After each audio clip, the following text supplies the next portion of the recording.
Hi guys. So I've literally just finished recording a subscribers only stream, and I wanted to just put something out again in terms of kind of the rest of the audience, I guess. In terms of where we are and where we're at, and what we've done over the last couple of months. Just wanted to share a couple of quick things, right? So to start with, I done quite a long stream with the guys at Tradingview. This is on their Tradingview live show. I'll put the link obviously up in the top corner as well as in the bottom in the description. So in this particular one, I've covered a lot of stuff, right? This is a lot about the sentiment, where we are, kind of, I guess, what we're doing, what I think, bigger picture and so on.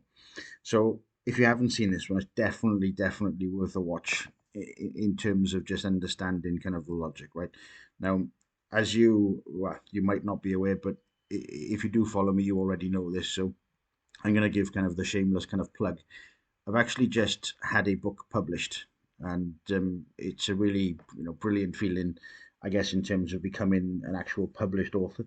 But in the grand scheme of things, a lot of the kind of early stage tactics, the kind of techniques, the how you do this, I've managed to put all of this into kind of a chronology in terms of almost where to start, right? So as I've talked about in the stream with TradingView, the book is, I guess, kind of a chronology of where to start and kind of where you get to. I think at that particular point, if you haven't seen even our free Skillshare course, these are the types of things, guys, that it's not, it's not a plug, it's not a Bybit link, it's not an affiliate link of any sort. I think the idea for what I've tried to do is to kind of get everybody up to speed that when we have these kind of subscriber conversations, it's just so much easier that everybody's on that same page, right? So that's obviously enough for me in terms of the plug. I think obviously where we are, right now, what we've done, it can be broken down into a couple of simplistic kind of plays. So the stream I done just now and the one I've just finished, if you guys are subscribers already, don't even bother with the rest of this, right? I've gone into so much more detail in the stream that I've just gone obviously private with.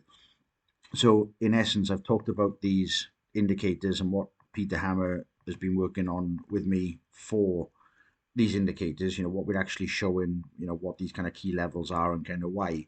But what I wanted to do is just touch on in terms of some of the logic for kind of the public, I guess, that what we're actually seeing right now, right, is this is to do with kind of footprint trading. This is things like the depth of market tool. This is the CVD, delta tool, footprint in terms of the candles slash bars, and then obviously things like volume profiles and stuff, kind of all in and all in all. So one of the things that we've seen that's pretty obvious, from a million miles away, is that when I go back over some of the posts that I was posting last year, and again, part of what I've talked about in this stream with TradingView, is that these calls and these moves, right? These particular ones here, I've gone into the depth and I've gone into the logic behind, why I was talking about a reaccumulation at the, at the reaccumulation, why I wanted to go short, at after seeing the kind of buyer's climax come in, why 28 was the kind of clear target, why we would drop down before rising up, before coming back to 40 again. All of these things, guys, right? This is all spelt out, and I'll put this link into the description as well. These were all spelt out, right? Way in advance, right? I've talked about, like I said, all of this. This was March. Look at where we were in March. We were on the way to the first major all-time high, and Y28 was a level pinned out in March that we ended up tagging, way over here. The truth of the matter is, right, this is for me an algorithm kind of seeking liquidity. It reminds me of one of those old-fashioned Nokia games, with the snake on the screen. You're only seeking liquidity, right? This is kind of Pac-Man playing out. It's that level of kind of detail that we can see a million miles away, right? And it's not just, hey, look how look how good this is. These are things that are so obvious now, right? That why we are making these moves. This is the 24th of August. You can see, why it said down to go up, why I was talking about 65k. The thing is, some people come, especially if you're kind of only in the visitor section or you're only looking at this from kind of from a distance. Some people come and they say, "Oh, well, you're looking at this and like nothing's changed." And the reason that nothing's changed is that nothing's really changed, right? It's in the grand scheme of things.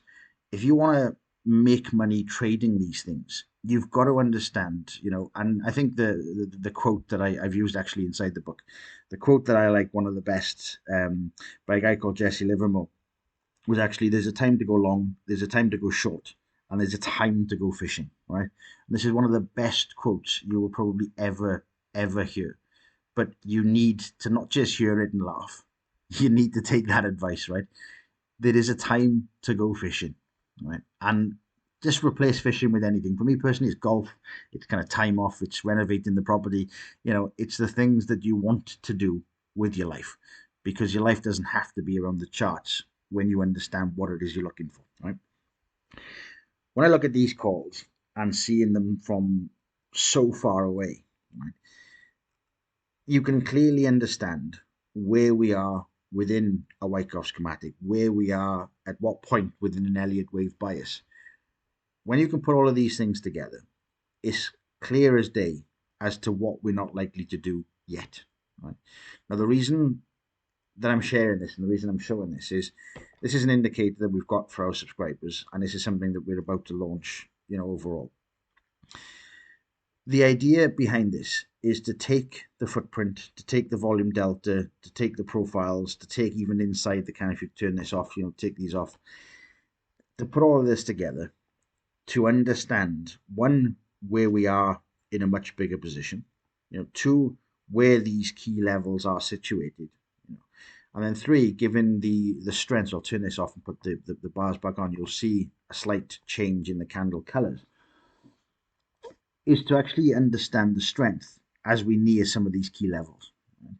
Now, the fact that we can do this on something like Bitcoin, for me, it's insane. It's incredible, because I've witnessed this firsthand from seeing, accumulation, put in, kind of an investor's hat on back in 2017, and seeing, VCs and other kind of portfolio managers talking about this, in family office events and so on, and talking about how, how Bitcoin is still kind of in its early period. It's still that kind of transitional point. And then you start to see companies like MicroStrategy kind of enter the field. You start to see, I suppose, the bigger players that trade it rather than invest in it. And I think these are the types of things that makes it more interesting as a tradable tool, as an asset to trade. That ultimately it's becoming professional, and becoming professional means that you're looking to use professional techniques, and these professional techniques are obviously not what we tailor into, and again, I've talked about this in that Tradingview stream. A lot of people sign up to brokers and exchanges. They're often, gifted tools like RSI, a 200-day moving average, and they're told to kind of crack on.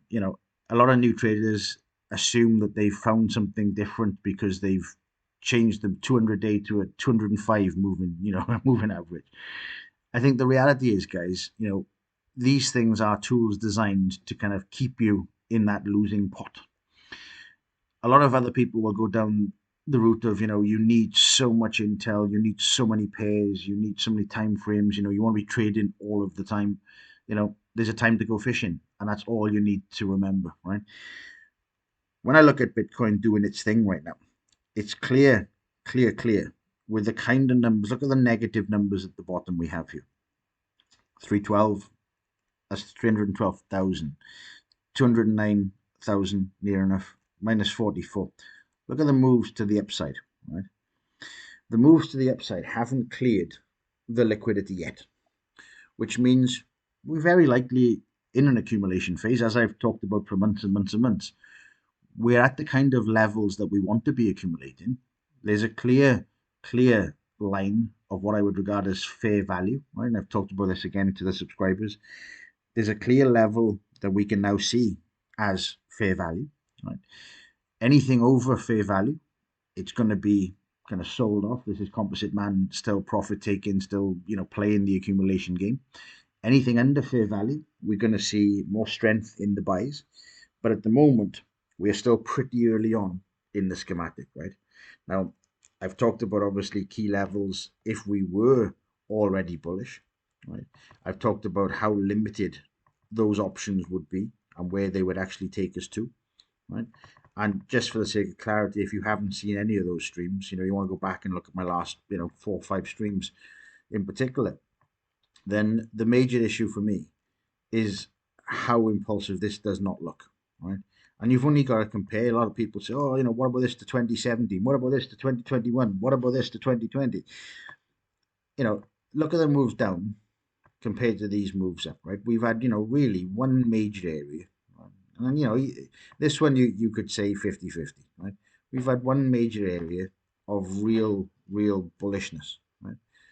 But when you look at the profile on the zigzags, these moves up are nowhere near as large in volume terms as the moves we saw to the downside, right?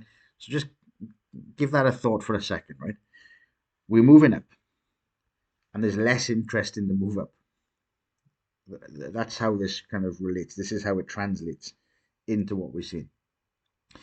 If we were to move up right now, we'd have to take something like this into consideration, right? As a clear play, right? You got 1, 2, let's say potentially 3, 4, and 5, right? This fits. This is a 4, 1, 6, 1, 8. So this is a hyper extended Elliott wave move, which puts us into the category of that being a 1.